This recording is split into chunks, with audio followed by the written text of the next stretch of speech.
Now, finally, it's not every day you get a request to help out on a Hollywood blockbuster. It's exactly what happened to the paleontologist Steve Brusatte. One day, the old email inbox, off it pinged, and it was from the director of the latest Jurassic World film. Imagine that. No. Naturally, he thought it was a joke. Of course you would. But no, it was deadly serious. The director had read Steve's book about dinosaurs and he liked it so much, he wanted Steve to get involved. And he turned out to make some really important contributions. The fun thing is we can speak to the man himself. Steve joins us now. Lovely to talk to you.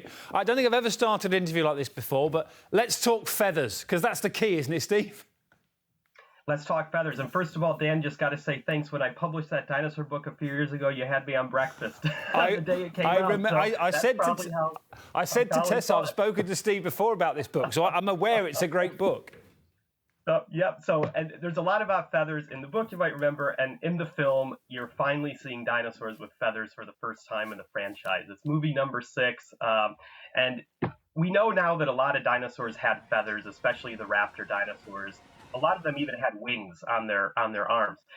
And the problem was the first fossils of dinosaurs found with feathers were discovered in 1996. And that was 3 years after the first Jurassic Park came out. So when Mr. Spielberg made that first film, he didn't know dinosaurs had feathers. That film became such a big hit that established a certain Jurassic Park universe and a certain Jurassic Park look for those dinosaurs. And it's taken until now for us to be able to introduce some feathered dinosaurs into the film series. And I'm just very pleased about that, to have played a small role in that. Well done to you. I think what this goes to show, in a way, isn't it, is how many more discoveries are being made, and at such a great rate. I mean, you're discovering new things all the time, aren't you? What's the latest thing been? The latest thing is not even a dinosaur. Just a couple of days ago, there was a woolly mammoth, perfectly preserved, that was found up in Canada, frozen. So that's another type of fossil. But that just goes to show this is all over the internet. It's gone viral. There's new fossils being found all the time, whether they're of dinosaurs or of other animals. And when it comes to dinosaurs, right now, somebody's finding a new species about every single week on average. So there's about 50 new species every single year, including in places like the Isle of Skye. There's a photo you have up of us collecting a pterodactyl on the Isle of Skye a few years ago that we announced earlier this year as a new species of Scottish fossil. So there's always new stuff being found. And one of the reasons is because there is a generation of paleontologists, people roughly my age, in their 30s, 40s, that were inspired by Jurassic Park. Kids all over the world have become paleontologists, and they're finding fossils now themselves. And that's the amazing thing, because you watched it as a kid, like you say. Can I say this, though, Steve? Don't take this the wrong way. I imagine watching this film with you is quite hard now, because you're constantly nudging the person next to you saying, I suggested that. That's my dinosaur. Yeah, or stay for the end of the credits, I promise. Stay 15 minutes and see my name.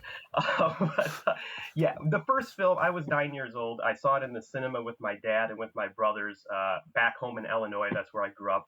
I've lived in Edinburgh for about a decade. I'm a professor here at the university, and very privileged to teach some of the best students in the country here, and it's great. But it all goes back to watching Jurassic Park, really, when I was 9. That's one of the big things that started my journey to become a paleontologist. So it's very special for me. It's very surreal to be able to contribute to this film. And I'm very pleased with how it turned out. It's a great summer Hollywood blockbuster monster movie. There's lots of dinosaurs. There's lots of new dinosaurs. There are species of dinosaurs in this film that have only been known for less than 5 years. That's how cutting edge and up to date it is.